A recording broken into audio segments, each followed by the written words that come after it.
2 दिवसानंतर आपण साजरा करतोय।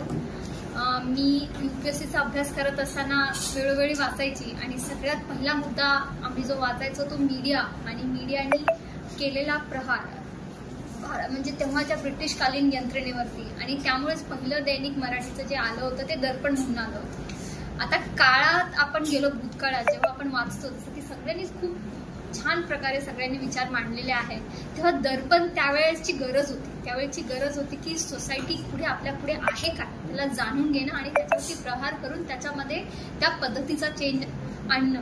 आज विनोदनी पण त्याच पद्धतीने मला मांडल्याचं दिसून येतं की आजची गरज काय, आजची गरज आपल्याला विकासाची आहे, विकास घडून आणण्याची आहे आणि तो उद्देशच आपल्या समोर आहे।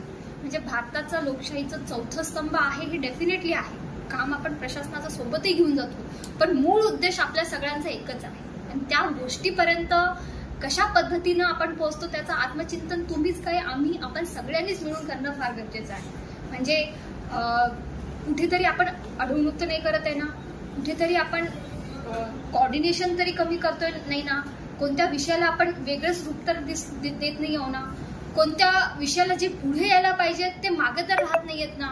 म्हणजे अशा सगळ्या गोष्टीचं तुम्हीच नाही तर आम्हीही केलेलं विश्लेषण मला वाटते कधीही चांगलं राहील आणि त्याचाच भाग म्हणून आपल्याला पुढे जावं लागणार आहे। आणि काही गोष्टींमध्ये तर सोलापूरला नक्कीच पुढच्या मी जोपर्यंत आहे माझं 100% मी देत राहील, तुम्ही पण माझ्यापर्यंत पोहोचताय मला माहिती आहे। मला जेव्हा कधी वाटते you are always free to walk in my cabin and tell me anything, तुम्हालाही माहिती आहे मी कधीही तुमच्या प्रत्येक मेसेजचा कॉलचा रिप्लाय जितका होऊ शकते तितका प्रयत्न करते देण्याचा।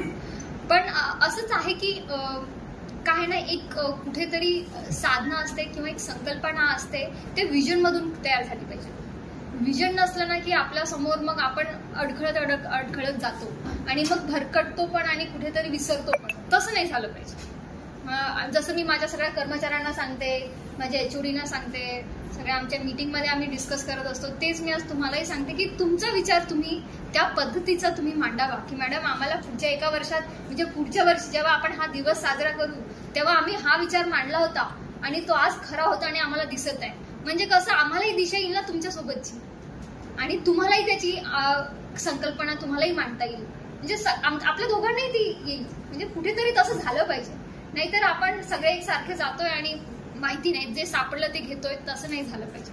कारण की तुम्ही जनमानसातली जास्त असता आमच्यापेक्षा, म्हणजे अधिकाऱ्यांपेक्षा तरी जास्त तुम्ही जनमानसात असता, तुमच्याकडे ते फीडबॅक मेकॅनिझम फार सुंदर पद्धतीचं आहे आणि तुमची डेफिनेटली आता कालच 2-4 बातम्या मी याच्या आधी गणवेशची असेल, विनोदनी लिहिलेली आपली जी ई-साहित्य जे पडलेलं आहे बिकॉज बिल भरण्यात नाही आलेलं आहे, ह्या सगळ्या गोष्टी ऑलरेडी आपल्या लिस्टवरती आहेतच। म्हणजे इव्हन सिंहासन वेळोवेळी जे लिहितं, so all things we know की हे अशा होत आहे आणि त्याच्यावरती आपण नेहमी प्रश्नाचं उत्तर देण्याचा प्रयत्न करतो, पण ते कदाचित तुमच्याकडून पण कधी आलं ना तर आम्हाला जास्त आवडेल, नक्कीच आवडेल। तुम्ही असं कधी विचार करू नका की आम्ही फक्त प्रश्न मांडायचे, तुम्ही उत्तर जरी आम्हाला दिली ना तर तितकंच आम्ही सातत्याने आणि मनापासून ते राबवण्याचा प्रयत्न करू आणि त्याच्यातनी यश, कारण की मी जसं म्हटलं आपल्याला काय करायचंय, विकास करायचा आहे, सोलापूरचा विकास करायचा आहे आणि तो झालाच पाहिजे, तरच आपल्या सगळ्यांचं त्याच्यातनी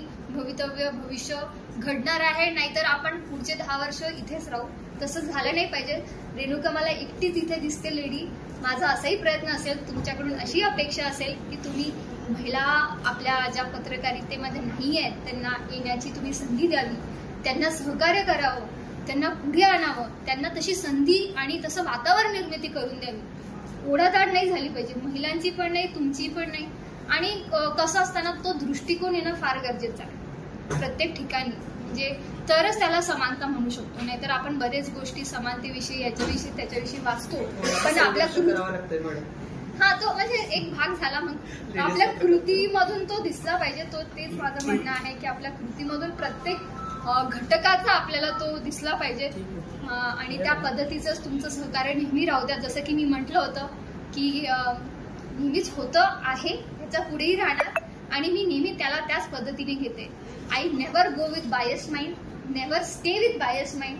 म्हणजे नेहमी माझं असतं की प्रत्येक गोष्टीच्या 2 बाजू असतात, एक बाजू आपण समजून घेतो, दुसरी घेत नाही, ती तसं नाही झालं पाहिजे। दोन्ही बाजू जर समजल्या तर त्याच्यातून यश मिळतं, हे मात्र नक्की। Thank you so much. तुम्ही ते आलात, तुम्ही खायला सुरुवात केली नाही ते खायला